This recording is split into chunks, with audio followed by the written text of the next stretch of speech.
ओम श्री परमात्मने नमः. श्री विष्णू सहस्रनाम स्तोत्र श्लोक 29 ते 33. 29वा श्लोक वाचूया.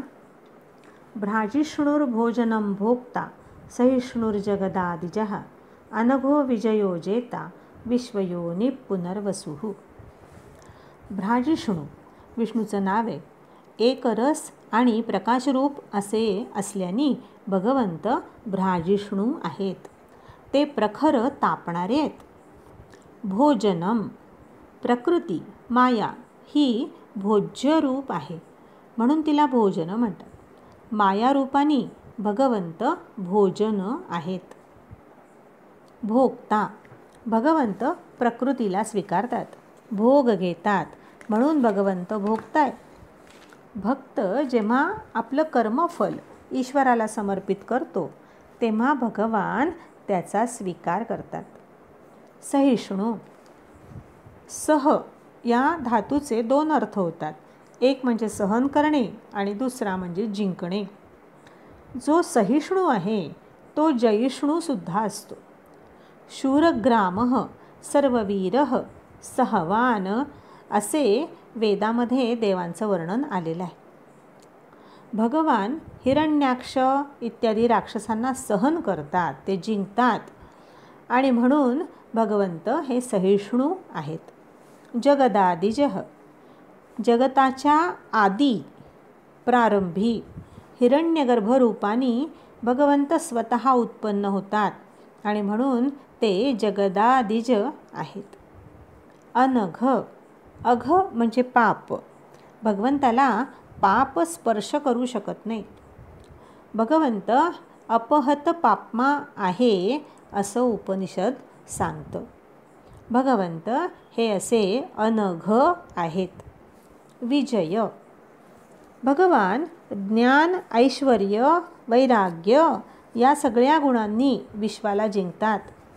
जिथे भगवान आहेत तिथे विजय आहे. यत्र योगेश्वर कृष्णो तिथे विजयश्री आहे म्हणून भगवंताचं नाव विजय असं आहे. जेता समस्त भूतांना जिंकणारे असे जेता भगवान आहेत. विश्वयोनी विश्व ज्यांची योनी आहे किंवा विश्व आणि योनी दोन्ही भगवंतच आहेत. विश्वाचं ते उत्पत्ती स्थान आहे आणि म्हणून विश्वयोनी असं भगवंताचं नाव आहे. पुनर्वसुः क्षेत्रज्ञ रूपाने भगवंत पुन्हा पुन्हा शरीरांमध्ये निवास करतात. भक्तांच्या रक्षणासाठी वारंवार अवतार घेतात आणि म्हणून ते पुनर्वसू आहेत. 30वा श्लोक आहे. उपेंद्रो वामन प्रांशुरमोघ शुचिरूर्जितः अतींद्र संग्रह सर्गो धृतात्मा नियमो यमः. उपेंद्र म्हटलं आहे भगवंतांना. भगवान इंद्राला अनुज रूपाने प्राप्त झाले म्हणून ते उपेंद्र आहेत.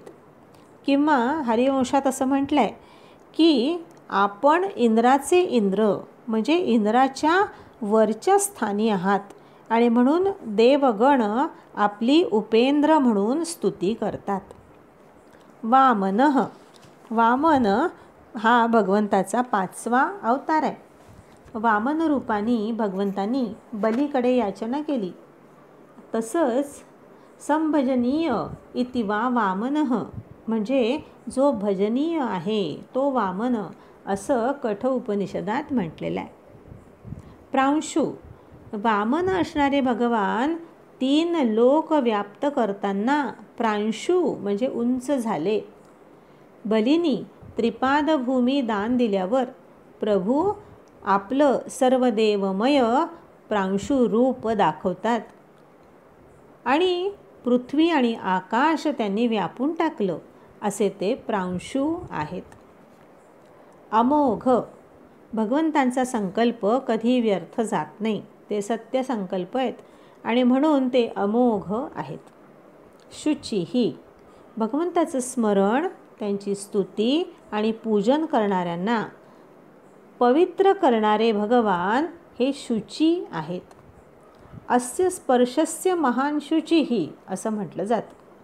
ऊर्जितः अत्यंत बलशाली असल्याने परमात्मा ऊर्जित म्हणवला जातो. भगवंत हे तेजस्वी, बलशाली, उदात्त आणि स्फूर्तियुक्त असे ऊर्जित आहेत. अतींद्र आपल्या स्वभावसिद्ध ज्ञान आणि ऐश्वर्याने भगवंत इंद्राहून सुद्धा श्रेष्ठ आहेत आणि म्हणून ते अतींद्र आहेत. संग्रह भगवान प्रलयकाळी सर्वांचा संग्रह करतात आणि म्हणून संग्रह हे त्यांचं नाव आहे. सर्ग जगतरूप आणि सृष्टीचं कारण असल्याने परमात्म्याला सर्ग असं म्हटलं जातं. प्रलयानंतर पुन्हा सर्ग, पुन्हा उत्पत्ती करणारे भगवंत सर्ग म्हणवले जातात. त्यांचं नाव आहे सर्ग. धृतात्मा जे जन्मादिरहित राहून आपल्या स्वरूपाला एक रूपाने धारण करणारे आहेत, अशा परमात्म्याला धृतात्मा असं म्हटलं आहे. धृती हा अंतःकरणाचा एक विशेष गुण आहे. उत्साह टिकवणारी शक्ती आहे. स्वतःवर नियंत्रण, इतरांवर प्रभाव आणि संकल्प पूर्ण करण्याची हिंमत, ही सारी धृती आहे. भगवंत असे धृतात्मा आहेत. नियमः भगवंत साऱ्या ब्रह्मांडाचं नियमन करतात.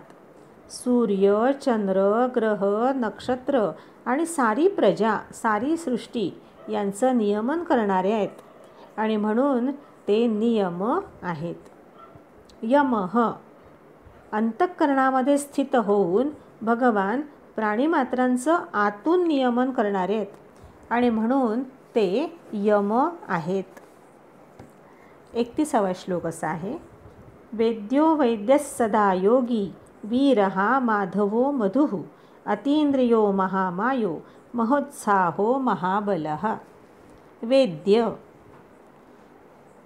जो मनुष्य कल्याणाची इच्छा करतो त्यांच्याद्वारा जाणण्यास योग्य वेद्य असं एकमेव स्थान म्हणजे भगवंत आहे आणि म्हणून त्यांचं नाव वेद्य असं आहे.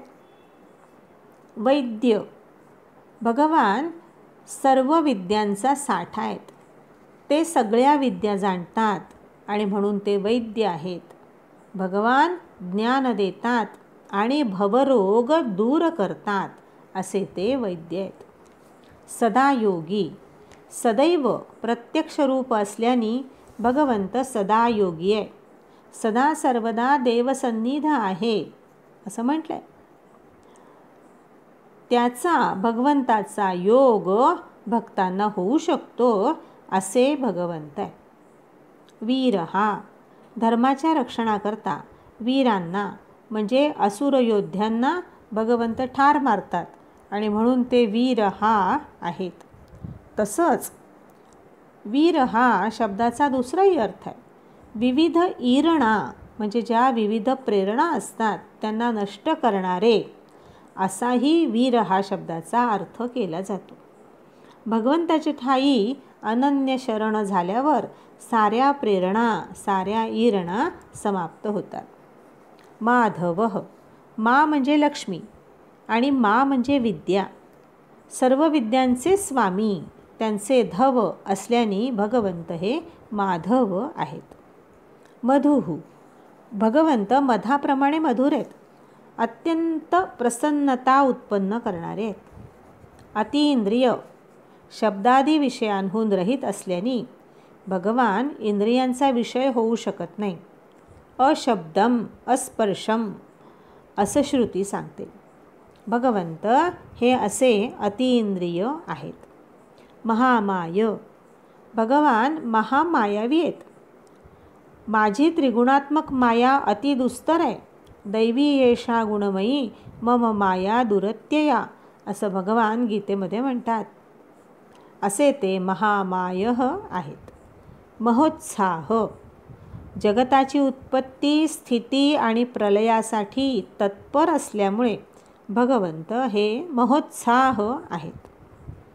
महाबलः भगवान अत्यंत बलवान आहेत. बलवानांच्या मध्ये सर्वाधिक बलवान आहेत आणि म्हणून त्यांना महाबल असं म्हटलं आहे. 32वा श्लोक आहे. महाबुद्धिर्महावीर्यो महाशक्तिर्महाद्युतिः अनिर्देश्य वपु श्रीमान अमेयात्मा महाद्रिधृक्. महाबुद्धी म्हटलं आहे भगवंतांना. भगवंत बुद्धिमतांमध्ये, बुद्धिमान असणाऱ्यांच्यामध्ये महान बुद्धिमान आहेत. त्यांच्या अद्भुत बुद्धीची कल्पनासुद्धा माणसाला करता येत नाही आणि म्हणून त्यांना महाबुद्धी म्हटलं आहे.